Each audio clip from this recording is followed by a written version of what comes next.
Thank you for tuning into the GSMC Dead Ball Sports Podcast, brought to you by the GSMC Sports Network. We have a great show for you today. We will be covering the San Francisco 49ers being defeated by the Rams.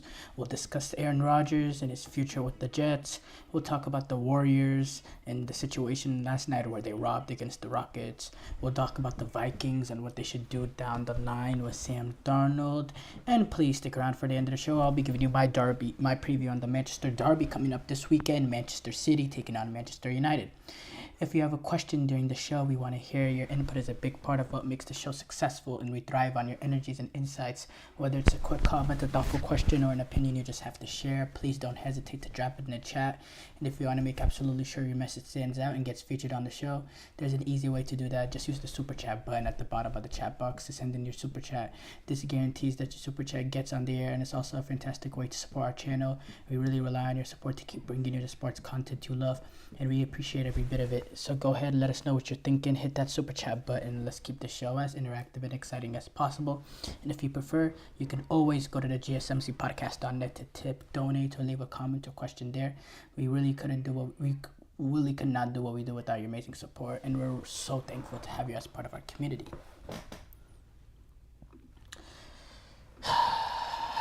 The San Francisco 49ers lose to the Rams in a gut-wrenching display, a 12-6 loss, a touchdownless game.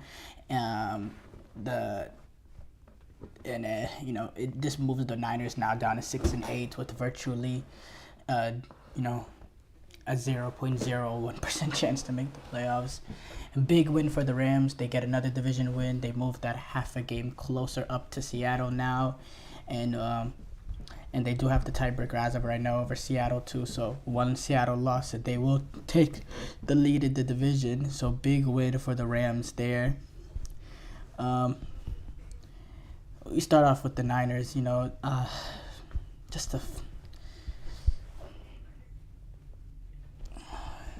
One of the most frustrating Niner seasons, just period. I mean, some of the losses we had earlier this season, and then now our defense plays a great game. Throughout the duration of the game, what they did, they limited Cooper Kupp to no catches. That's a really hard thing to do, and I know this is a Cooper Kupp that isn't quite the Cooper Kupp we saw in that year, the Triple Crown year. But this is still a phenomenal Cooper Kupp, and to hold him for no receptions, for no yards, no catches for no yards,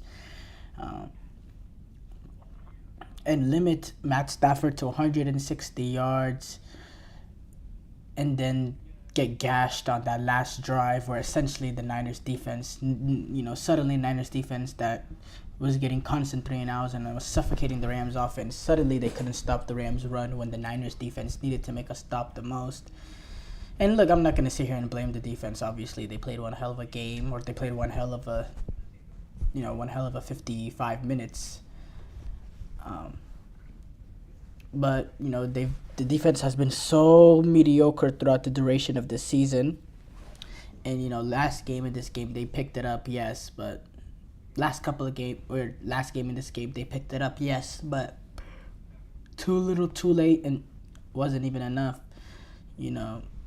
Dre Greenlaw, though, I have to say he played one hell of a game while he was out there. We'll get to that later, but he played one hell of a game in that first half. I believe he had 10 tackles, which was the most that a Niners linebacker had since going back to 2021. Fred Warner against the he was all over the field while he was there, and you saw the immediate impact on the energy levels of the defense. It was great, but it is his first game back from Achilles, and he wasn't going to be able to go all the way. And he ended up dealing with leg tightness that took him out in the third quarter. And when it was time for Devontae Campbell to get in, because he's next up a depth chart and Flanagan fouls as well, he's banged up. Devontae Campbell decides he does not want to play football, and he doesn't go on the field. In fact, he walks into the locker room, and he is getting heavily criticized by everybody, by Kyle Shanahan saying he didn't want to play football, Mooney Warrior, Travis Ward, saying, calling him selfish and saying he's probably going to get cut. George Kittle, the most friendly, non-controversial player in the league. He'll never say anything that is remotely will cause any sort of controversy. And, what he said after the game was really damning, saying, I hope I never play with someone like that again. Calling it out. And I agree with him 100%. I mean, to put, your anger and your emotions and ahead of your team, ahead of the teammates, he let the emotions get better of him. And the thing that bothers me is, well, there's a lot of things that bothers me with this, but look, he's not particularly a star, number one, and he's getting replaced by a star, Dre Greenlaw. I'd call Dre Greenlaw a star linebacker in this National Football League, an important part of the great 49ers defense in the past half decade or so. He's getting replaced by Dre Greenlaw. I don't understand what he thought was going to happen, and then he sees Dre Greenlaw playing, having that amazing high-flying first half. I guess inside he's the emotions, he's getting angry, the not betrayal, but the anger of inside of just wanting to be out on the field, and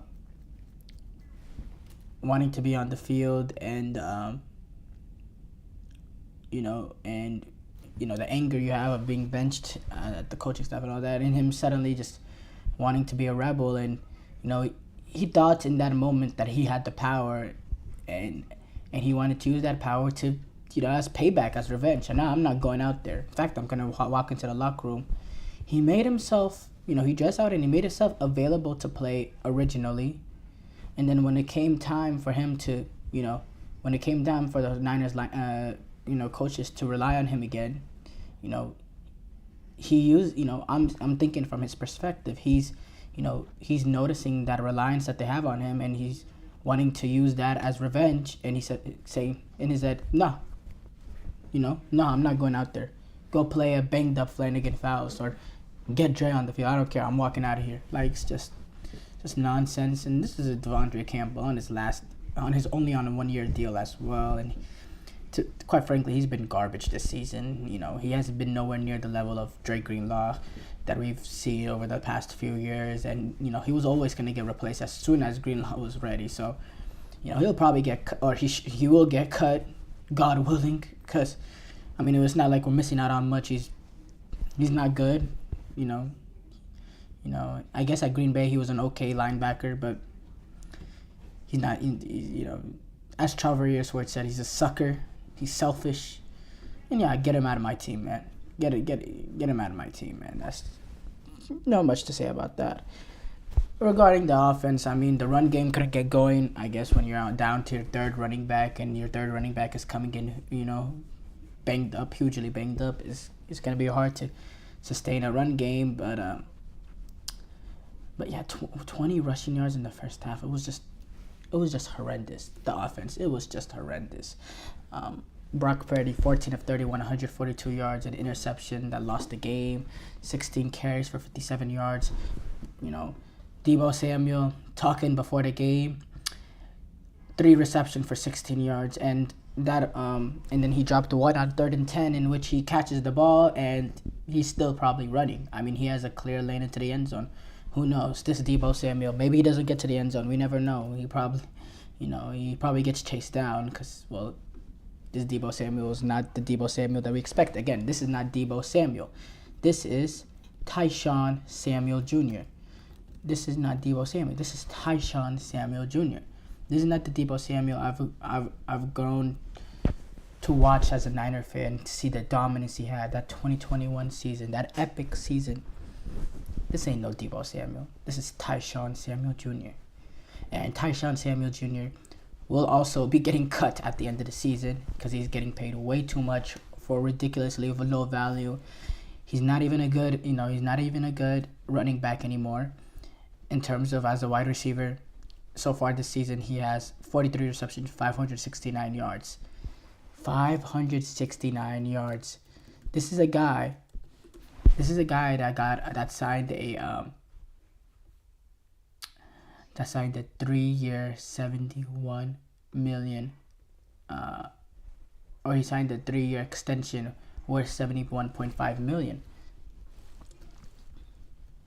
That's about 24 million a year that he's getting paid.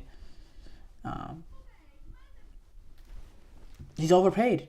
He's not that good. He's out of his prime. He's 28 years old. It's sad. When he was on his prime, it was great, but he's just not the same player. And then he's coming up, throughout this week talking about I'm not struggling. I'm not struggling. I'm just not getting the ball, bro. You're getting the ball. You're getting the target. You compare the touches that he's had this season. They're identical to the touches he's had in the last couple of seasons. The only difference is production. Okay, so don't say you're not getting the touches. You're getting. I thought they force-fed Debo the ball in this game. They gave him a lot of opportunities. Kyle Shanahan did. Kyle Shanahan gave him a lot of opportunities to make an impact, and he couldn't make an impact. He's dropping passes. In the run game, he had 2 carries for 3 yards. He's just. Yeah, he's just not good enough. He's just not quite at that level anymore, and it's a shame because Kittle only had 4 receptions this game.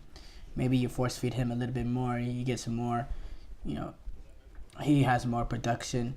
And then, the crazy thing is, despite how horrible the Niners offense played, they were in it with an opportunity to win it at the end. They're driving, and, Brock Purdy throws a horrible interception. So you have Jawan Jennings that you're targeting. Jawan Jennings, not really a burner, not really, you consider a deep threat by the means. If you give him a 50-50 ball based on his height and physicality, yeah, he can make an impact, but it's not really a wide receiver that's going to, beat a quarterback for speed and beat him down the field. How many times have you seen, Jennings, beat someone deep with speed? A lot of times you give him the opportunity. If it is a deep ball, it's a 50-50 ball where you allow him to use his height, physicality, his athleticism to be the difference maker. It's never really his speed. It's never him trying to get in behind the secondary. But for some reason, Brock Purdy decided, okay, he's gonna air it out there and he's gonna give him a chance. But the quarterback is sitting over the top. From the moment he released the ball, I have no idea what he's seeing, and if you cut off the clip of the initial ball being thrown by Brock Purdy, you'd probably think the Rams cornerback was the initial receiver there. And yeah, that's when your offense is struggling like that, and you're the really frustrating thing is that was 2nd and 11. 2nd and 11 at the 34-yard line. You're already in field goal range. You didn't need to make that attempt. You didn't need to. You didn't need to go for it all in that moment. In fact, the slot was open. Not the slot. The running back was open on a quick little feed. I don't think it was Guerrero out there. It was the second running back. It was the second running back. His name is mistaken me, but you had him in the flat. Easy an opportunity. No, I think it might have been Guerrero, actually. It might have been Guerrero. Whatever it was is not important. But there was somebody wide open coming out of the backfield, and he catches that ball. He has some green grass ahead of him to pick up 6-7 yards and make it a really manageable 3rd down. Or he has a good opportunity to get the 1st down. Instead, you go deep, intercepted, and, the Rams essentially run out the clock. They kick a field goal with about 20 seconds to make it a 6-point game, and the Niners are having to go Hail Mary mode, in which they don't even get a Hail Mary off because Brock Purdy gets sacked. I mean, it's just so frustrating. So frustrating. And yeah, like that, the 49ers season ends. Another abysmal display by the offense. The defense showed some weaknesses this season. The offense has never been the same. Earlier this season, it was the red zone that was really holding back this offense from dominating. This time around, they're just not being productive enough. And yes, McCaffrey hurts, Ayuk hurts, Trent Williams hurts, but 6 points on Thursday night on your home field for a must win is just not good enough. It's good to put me out of my misery. This season just couldn't last forever. I was really getting put out of my misery. So it was good for the 49ers. This instead of a slow, painful death, at least this season was pretty slow and painful, but at least it's over. The playoffs is not a possibility anymore. Let's get that straight. It is over. There's no playoffs happening. They're not gonna catch the Seahawks at 8-5. The Seahawks are gonna have to almost lose out, and the Niners have to win out. And then as far as the Commanders, they're not dropping. They're not dropping 3, potentially 4 more games. So yeah, season over for the 49ers. For the Rams, absolutely phenomenal win for the Rams, because look, Rams are a legitimate team, and I really think people should believe in them. They're getting in the stretch, the crucial football in December. When you can win a game in different ways, it makes you deadly. Last week at home, they laid it down, 44 points, generate so much offense. They have 2 wide receivers, go over, almost, they have 2 wide receivers combined for 254 yards between Cooper Kupp and Puka Nacua. You have Stafford having the game he did in that game, and despite Josh Allen having 6 touchdowns, you still through offensive dominance beat the Bills, one of the number 1 teams in the AFC. Then you go a few days later on the road against a division rival trying to save their season at home, and you hold them to 6 points after allowing the Bills to score 42. You hold them to 6 points, and despite the offense struggling and not playing at the level, and I said Cooper Kupp and Puka Nacua combined for 254 yards in the Rams Bills game. This game they combined total for 97 yards, and Cooper Kupp didn't have any. It was all Puka Nacua, and they still found a way to get it out. When you can win in different ways, in different atmospheres like that makes you deadly. And the Rams are playing their best football at the right time. They're finally starting to figure it out. And at 8-6, I firmly believe they are the clear favorites to win this division. Number 1, they're the only team in this division that has a chance to make some upsets in the when you consider the Eagles, the Lions, the Packers, the Vikings, the Rams. In this NFC West, there's one team in this NFC West that can legitimately go up against those and have a realistic shot at an upset or even a good shot, and that is the Los Angeles Rams. They are worthy to win the NFC West. They will win the NFC West. They are the best team. They got the best head coach. They got the best quarterback. They got the best offensive weapons as well, arguably, with how the 49ers are in terms of the injuries and all that right now. They arguably have the best offensive weapons.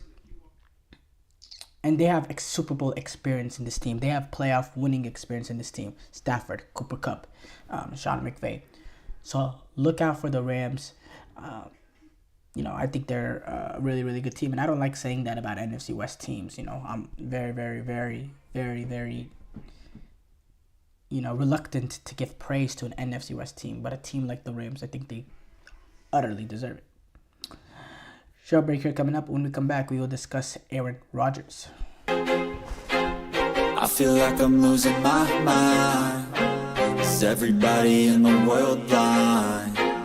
Please, Lord, give me a sign, a sign. I feel like I'm losing my mind. Is everybody in the world blind? Please, Lord, give me a sign, a sign. I wanna be the greatest. Everybody on the fake shit. I look around and feel like everybody is the fakest. I make this every day and I'm impatient, hoping one day I blow up from the basement. Statement, the top is so vacant. I don't hear shit that I think is amazing. Waiting for my day when I'm playing sold out shows for 1,000 faces. Hey, give me that crown, get in my way and to be put down. It ain't your place, all this my town. If I want that shit, then I'll get it right now. I'm losing it, the noose it fits. I'm losing shit, a stupid myth. You choose to live or choose to dip. You choose to fight or lose your grip and lose a gift. I feel like I'm losing my mind. Is everybody in the world blind? Please, Lord, give me a sign, a sign. my mind? Is everybody in the world blind?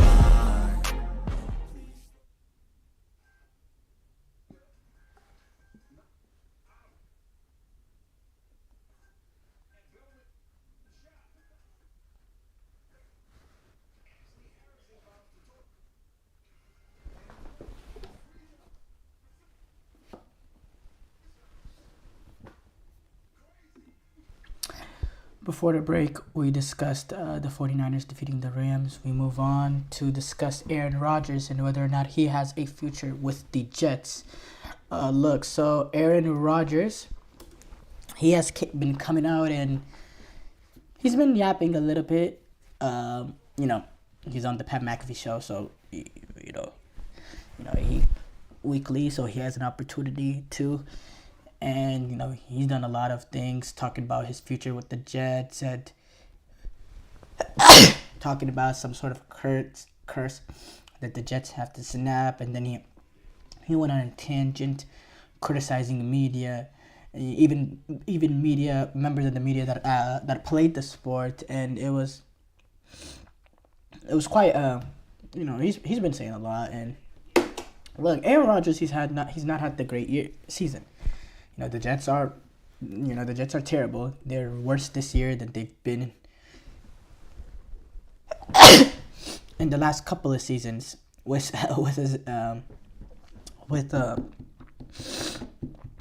Zach Wilson. I mean, they're sitting 3-10. Aaron Rodgers, he has been not great. 20 touchdowns, interceptions, 88.9, 2,966 yards, completion percentage 63.1. Look, I don't think he's been horrible. I have to say, I think certain games he's shown some good signs, and I still believe he is good enough. I still believe that he's more than good enough to be a franchise quarterback for the next season or two, and I definitely think he deserves that opportunity. He's coming off a torn Achilles. He's on a new team. For the first time in his career, it was always going to be an adjustment, and I guess we were all just very, very irresponsible to think it was just going to be some Goldilocks story from the beginning, and he was going to come and completely revolutionize the New York Jets and turn them into the bottom of the pavement to, the top dogs. I think as a group, as a collective, all the people that did believe that, maybe we're just being irresponsible. But still, I didn't expect 3-10. There's certain times that he's just off on certain throws. He's just not connecting, and he's missing players, which I never saw that, not on a consistent basis. You would see Rodgers miss 1 to 2 throws per game, but he's missing 1 to 2 throws per drive. And yeah, it's unfortunate now. Now regarding him saying the Jets have some sort of curse to snap. I mean, I don't want to hear that. You're Aaron Rodgers. You were supposed to snap this curse by your presence. Just being there was supposed to elevate this offense. Was supposed to elevate this unit. And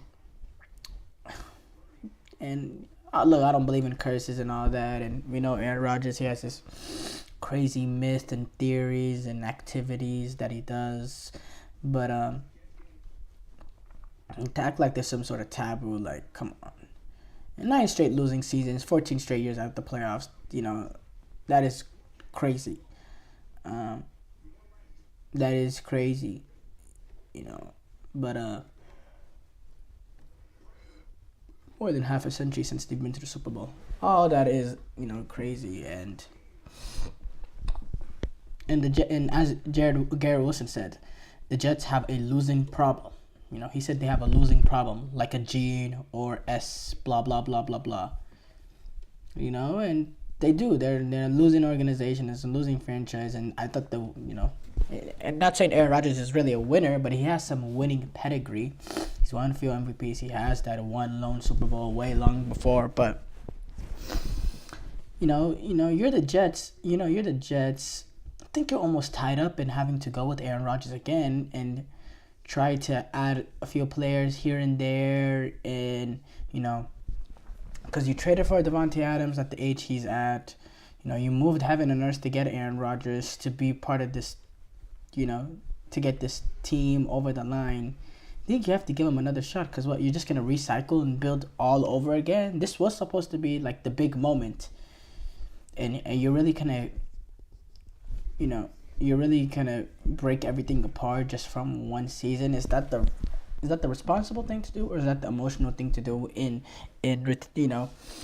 response to this devastatingly horrible season? There's some questions the Jets have to answer. I feel like Aaron Rodgers is going to be willing to go to the Jets as long as they're willing to have him back.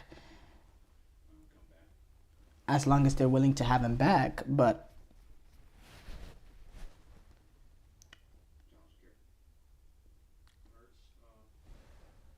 I feel like part of me wants to go in on Aaron Rodgers. The other part of me has some sympathy for everything, because I see the Achilles and I know all this and I have excuses in my head, but 3-10 is just not good enough. Some of these games, that Broncos game, it's unwatchable. The way that they got completely destroyed by the Cardinals, that Colts game, how they folded at the end, how they lost to the Patriots. It's highly unfortunate. If you're a Jets fan, and it seems like the Jets fans, they'll never see success ever. Yeah, that's really what it feels like. It feels like the Jets fans will never see success. And yeah, if I'm Aaron Rodgers, look, yeah, the Jets is you try to go back to the Jets if you can. Other than that, I'm looking at it. I don't see, it's hard to know, depending on the right situation.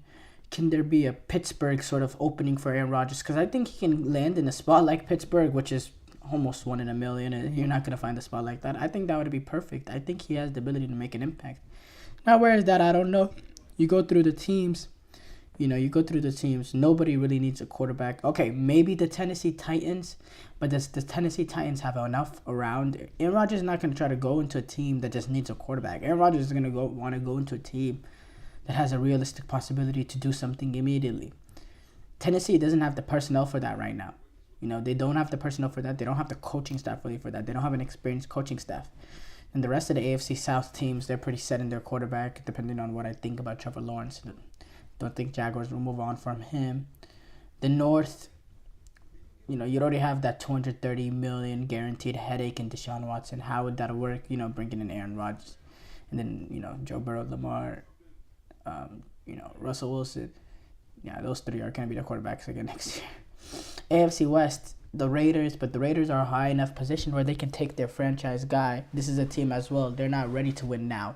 They need personnel. So why would they get a quarterback right now that can that'll help them win now? It's not just that. It's just not beneficial for them. They'll get the number 1 overall pick more likely than not. They'll go draft probably Shedeur Sanders. Bo Nix, no. Justin Herbert, no. Mahomes, no. You look at the East, the Patriots, they have their young quarterback, Drake May.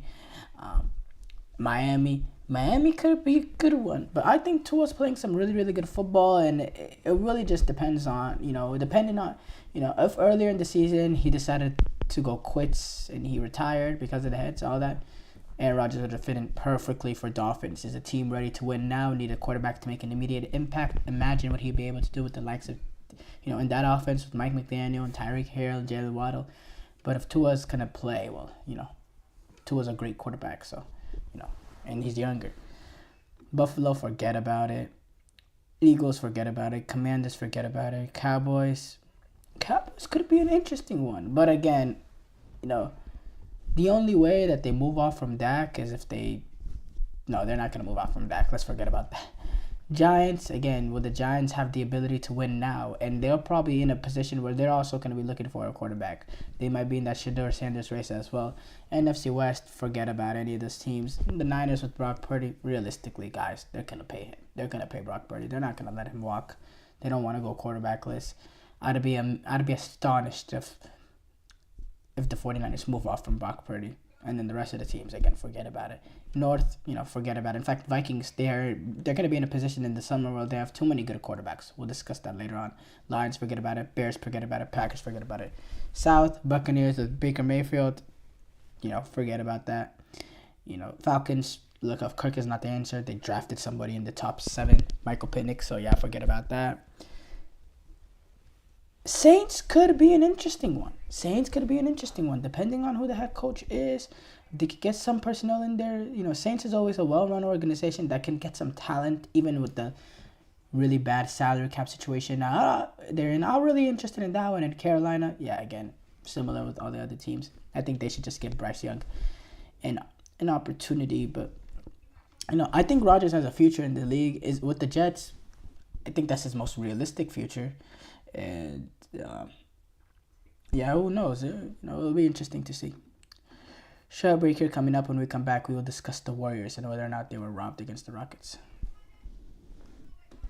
Looking for your daily fix of sports talk without having to pay for it? GSMC Sports Network is available on YouTube. Just search GSMC Sports Network. Get your fix of daily sports talk shows on YouTube, absolutely free. NFL, college football, NBA, MLB, MMA, UFC, fantasy football, and so much more. GSMC Sports Network has shows running all day long, with new sports shows starting every 2 hours. Just like on your favorite cable sports channel, except GSMC Sports Network is absolutely free. Just search GSMC Sports Network on YouTube to catch one of your new favorite shows, like the GSMC College Football Podcast, Chip Shot Football Podcast, Hoops and Heels Women's Sports Podcast, GSMC Basketball Podcast, and so many more. Check it out for yourself. GSMC Sports Network, now available on YouTube absolutely free. Search GSMC Sports Network on YouTube right now.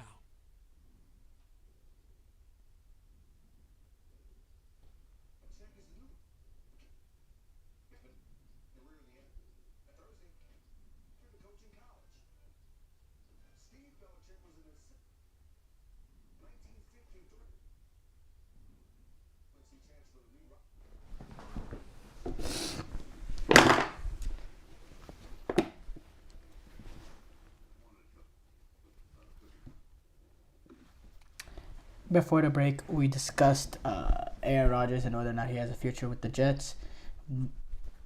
We move on to discuss the Warriors. Look, the controversy has continued. I thought it was going to die off overnight, but it started to pick up, in morning sports radio, morning sports debate shows, the major networks out there. A lot is talking about the controversial foul call in the final seconds of that Warriors-Rockets game to give a chance for Jalen Green to go to the free throw line with 3.5 seconds left and to ice the ball game, and that sent Rockets to Vegas to play in the in-season Cup semifinal against the Oklahoma City Thunder, while it sent the Warriors home, or not home, but sent the Warriors, eliminated the Warriors from the Emirates NBA Cup.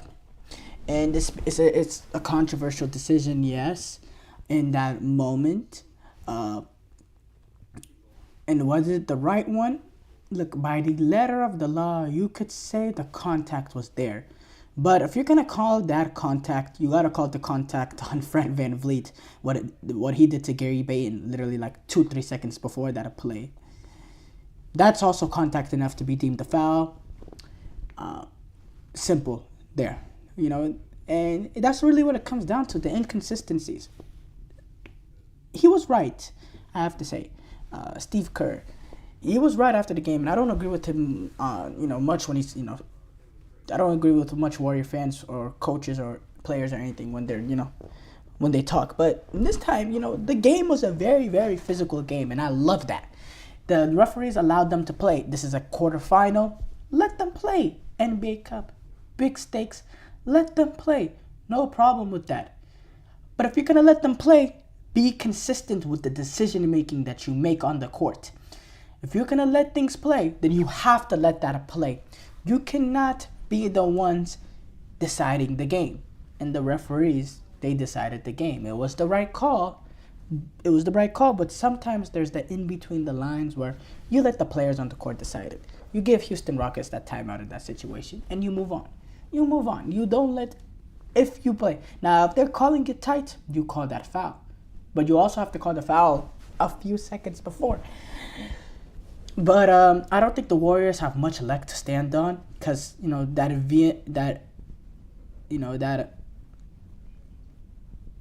that energy that Steve Kerr had in criticizing the officials, he should have criticized his star boy, the best player the best player to ever play for the Warriors. That dude, Steph Curry took one of the worst shots I've ever seen. Quite frankly, you have a chance to get that shot clock down to 3 seconds. You do realize you take that shot if you end up holding the ball and taking that that shot with 1 second on the shot clock, the game is over. The Rockets don't get the Rockets will rebound the ball with about if it's a clean rebound, if they get lucky and they get a clean solid rebound, they'll get the ball out of like 1 second left. And that is best case scenario. If there's a fight for the rebound, if the Warriors are able to fight for it, the clock will turn 0.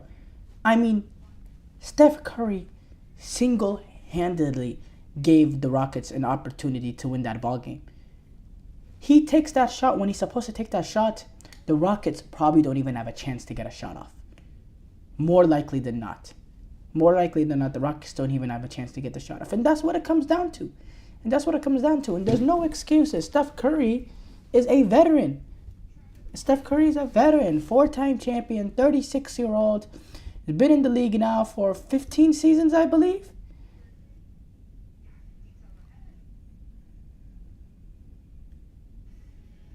This is his 16th season in the league. It's flat out unacceptable. And there's no defending it. There's no defending that. And it was a really good game. A lot of lead changes, a lot of going back and forth. I enjoyed the game utterly. I was really impressed with Sengun, who was very, very important in this game because he was the main one. The Rockets this season, they have a really elite defense, and then they, offensively, they're all by committee. They don't have a single person that averages 20 points.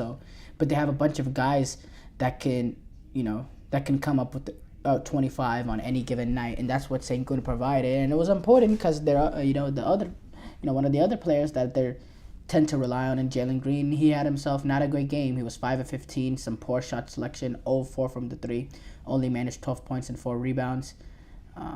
He wasn't great. Jalen Green, he wasn't great. He was pretty poor, I have to say. And that's Jalen Green. Jalen Green is, he's a very inconsistent player. This is a guy that can go for 40 one night and he'll go for 9 points another. He'll go for 28 one night and he'll go for 12 the other. That's just Jalen Green. He's very, very inconsistent, shot chucking, inefficient player, and the few times that he is efficient, well, he ends up having a really, really good game. We didn't see that, but to give him his credit, when it mattered the most, when he needed to make 2 free throws to win the ball game, he made those 2 free throws, and that does take guts. That takes guts, especially when you're struggling, because when you don't have a great game, you do get a little bit of tunnel vision, and he was able to see past it, and he swished both of his free throws, and he gave the Houston Rockets an opportunity to be playing in a semifinal of the NBA Cup. So, hats off to him. Hats off to this Rockets organization, what they've been able to do now this season. Ime Udoka has really built a team that can defend at a really, really... Even last season, they showed good signs in terms of defensively. But now he's built a team this season that can defend at the highest levels, but have multiple players offensively that can give you 25, 30 points any given night. When you look at Sengun, Jaylen Brown, Van Vliet, I said Jaylen Brown, Sengun, Jalen Green, Van Vliet, a lot of players on any given night that can give you 20, 25 points. Jabari Smith, he's good for a good, he had 20 points against the Timberwolves, 19 points against the Timberwolves, 15 points. He can give you the occasional 17, 18 points as well. It's really, really balanced. I think everybody in this team, besides Van Vliet and Sengun, I think everybody in this team will get their hands dirty defensively in terms of they're all really solid defenders. And Sengun, by the way, yes, in the pick and roll, he's a poor defender, but if you look at defensive win shares, he's one of the higher rated defenders this season. That, it would prove what Ime Udoka has been able to do. He's been able to protect the defensive, vulnerabilities of Sengun and Van Vliet and work to their strengths and create this lockdown defense. They're top 5 in the league defensively. And then obviously, and the great thing about them as well is they're able to stay healthy. That's a skill, being able to stay healthy. You obviously got to knock on wood and all that, but they haven't had many players that miss a game, that hasn't missed much games, and they have a lower rotation. They only had 8 guys dress up last game, and get in. Not when I mean dress up is get in. You compare that to the Warriors, who had I believe they had 12 or 11.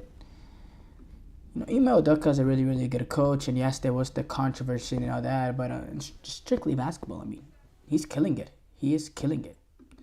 Showbreaker coming up. When we come back, we will discuss the Vikings, Sam Darnold.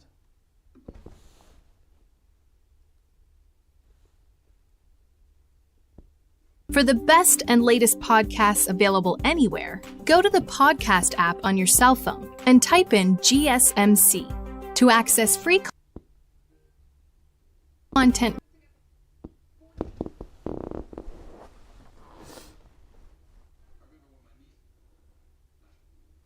Rich podcasts on health and wellness, book reviews, sports, entertainment,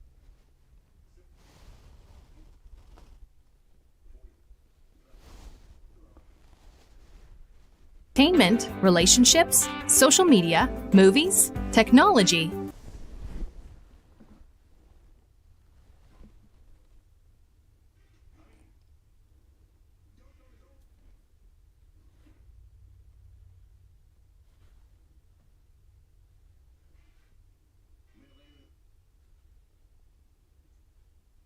finance, and even weird news. Subscribe and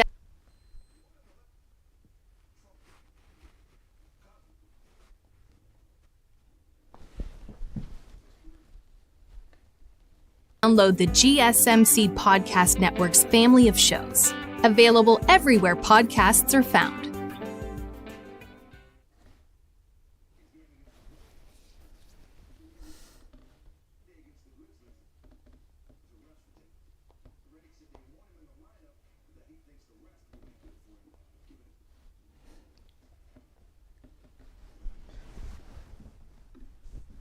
Before the break, we discussed the Warriors and whether they were robbed against the Rockets.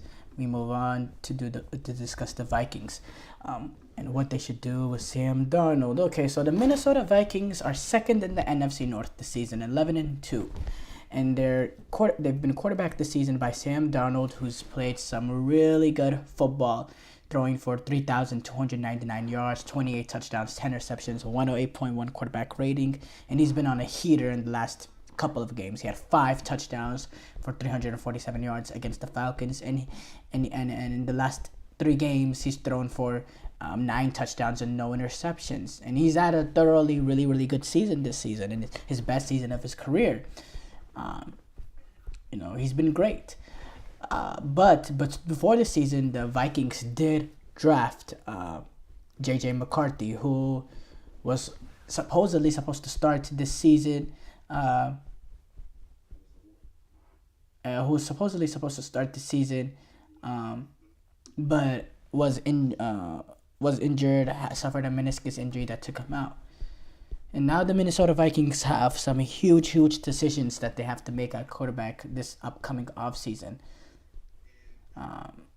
Because, well, they have they're having a breakout star right now, a player who's up, in the top 10 in terms of MVP candidates, Sam Darnold, they're gonna either have to, they're gonna either have to let him walk and become a top commodity in the free agent market, or they'd have to pay him, a fee, that could be in the 40 million range, the 35 to 40 million range, a multi-year deal to keep him. And then that, raise questions with, or essentially you're going to have to trade JJ McCarthy. You're going to have to choose between the two. I cannot imagine making that decision. It's just, and, maybe what the Vikings do for the rest of the season will have an impact on it. If they go on a playoff run, can you seriously sell to the fan base? Yeah, we're just going to let Darnold go and we're going to go with this rookie. It's a tough situation. And look, you get it wrong. This is a situation that could break the franchise almost. You can break the franchise. It can break this regime right now. And it's unfortunate because they're going to be in this situation because of just overall how great they did, in terms of improving the quarterback room this summer, which they improved it too much. And we still don't know about JJ McCarthy. But we do know, or we've seen Sam Darnold. Now, we don't know if we can see this on a consistent year-to-year basis. We've never seen that before. But this is the first time that he's had an opportunity to start at a non-dysfunctional team. The Jets, Carolina, those are both dysfunctional NFL programs. This is a functional organization, and he's playing some really good football. Look, for me, I couldn't even imagine the decision making. I mean, I'm an indecisive person. This is beyond becoming. I don't know how. I don't know what you do. There's no real big precedence of this as well. What would you do? What would you do? I'd like, if there's people in the comments, what would you do? What would you do? Would you go with the rookie and JJ McCarthy and recognize the potential of him? This is someone that they spend high first-round pick on. Or do you continue with what you know for sure in Sam Darnold and get him, and sign him to a multi-year deal and try to trade off JJ McCarthy for whatever value you can? Because you're not going to be able to keep JJ McCarthy if you sign Sam Darnold to a long deal. I don't see it, because it's different if Sam Darnold was a 34, 35-year-old like Kirk Cousins is and try to do a Kirk Cousins Penix situation. Sam Darnold got his career ahead of him. 27 years old. That's, you could get a potential other 10 years, at least with Sam Darnold. As long as there's no major injuries or anything, horrible. Because of his age. And there is ability there. There is ability there. I mean, he was drafted, I believe, first overall, if I'm not mistaken. Or third overall. He was drafted third overall in that draft, not first overall. Yeah, I forgot who went first overall. He was drafted third overall. You have to have some real talent to go third overall. And all the the tangibles are there. His arm, strengths, accuracy, all that. And now he's starting to develop some consistency as well. And look, JJ McCarthy is a quarterback in college, didn't get much reps in, was really reliant on the run game, as an offense. He really, not relied, but, the run game helped him, they played more on the play action. They were a run-first offense under Jim Harbaugh. To go into a pass-heavy NFL right now, can he make that immediate impact that Darnold is making? No. No. Can he turn into what Sam Darnold is now? Realistically, yeah, probably. But again, when you have that proven commodity who's not even old itself, why risk that for a prodigy like JJ McCarthy? And the disappointing thing if you're a Vikings fan is you're not going to be able to get equal value for JJ McCarthy. JJ McCarthy with a high first-round pick. You're not going for a first-round pick this time around. You're not going to be able to trade a first-round pick for him. He's never played a snap in the NFL. He's torn his meniscus. I'd be surprised if any NFL team was willing to. Maybe a later first-round pick. Maybe a later one. If you're a team like, I don't know. I don't even know. I don't even know. But if you have a later first-round pick and you need that quarterback, okay. But, yeah, I really don't know what the Vikings should do. But... What is what I can say is I think they'll have a chance to make a run in the playoffs. For them to catch Detroit, it's difficult because Detroit has a tiebreaker. They do play Detroit later on this season, and that could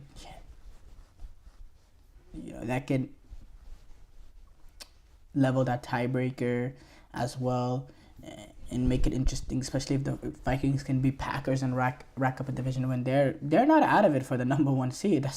That's the crazy thing about it. They're not out of it for the number one seed, and people tend to ignore them a little bit. They went on a little bit, not a skid in the middle of the season, but they weren't. They had that loss to Detroit and the Rams, and I almost neglected the team in my head, but they keep winning football games. They keep winning football games by hook and crook, and 11-2 is no easy feat in the NFL. So yeah, I think they can be dangerous. I really do. Short break here coming up. When we come back, we will discuss the Manchester Derby. We'll be previewing the Manchester Derby.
Before the break, we discussed the Vikings and what they should do with Sam Darnold. We move on to do a Manchester City versus Manchester United derby preview. Look, both teams are not in a great position. Manchester City, they're in arguably the worst position that they've ever been in under Pep Guardiola. This is a team that is on horrible form. They're sitting 4th place in the Premier League. They're 8 points off Liverpool, with Liverpool having a game in hand as well. So it's only gonna get it only get worse from there. In the Champions League, they're sitting 22nd, with 2 wins, 2 draws, 2 losses. 22nd. That's a few spots away from, not being able to even, to being knocked out in the group stages.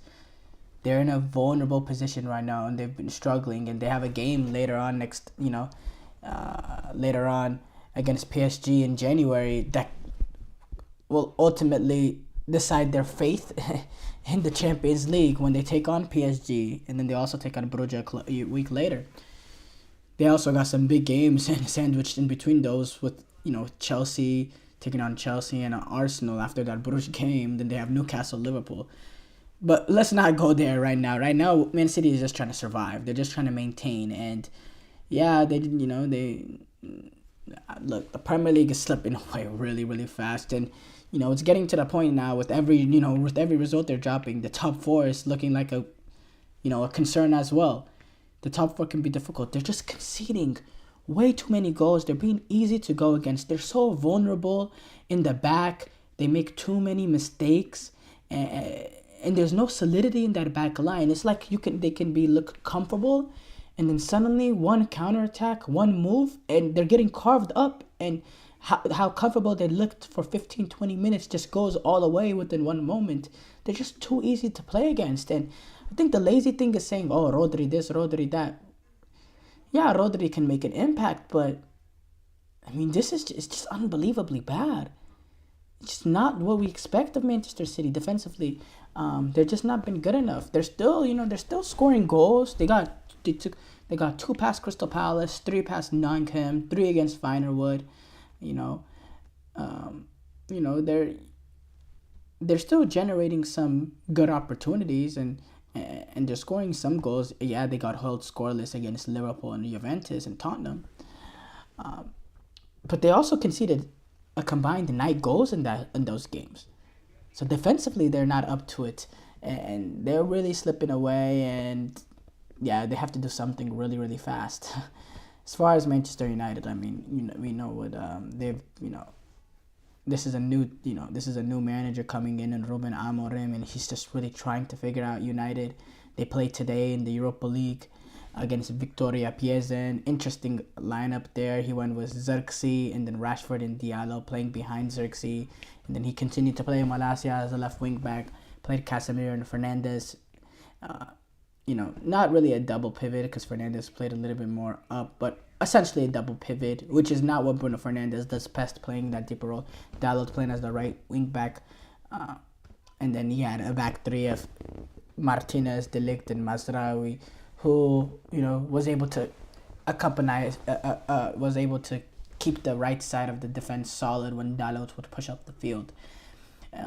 No Mason Mount starting in this one, which he's been a big fan of Mason Mount. It was an okay mediocre performance against Nottingham Forest. They were not good enough.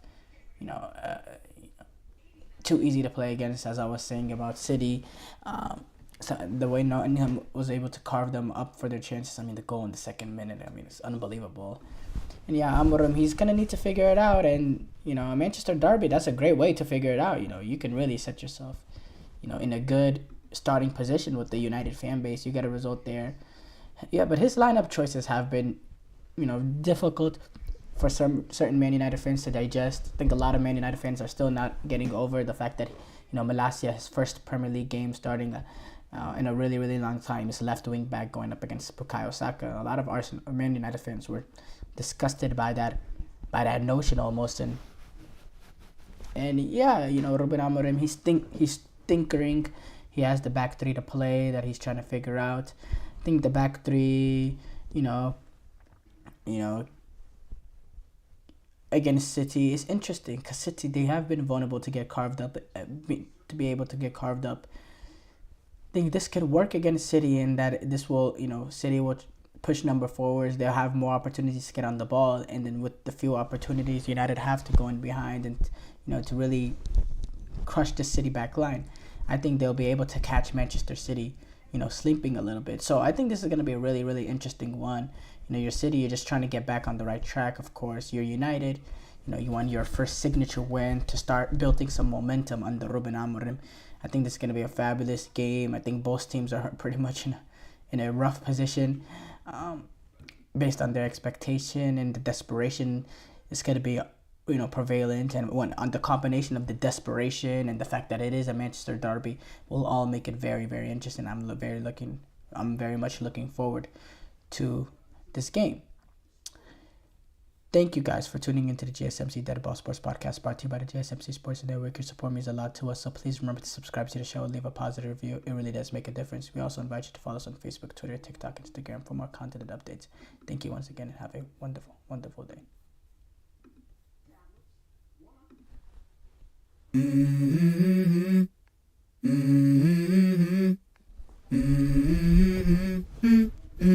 Let's go. I wake up to a little bit of drool on my pillow, feel like it's gonna be a bad day.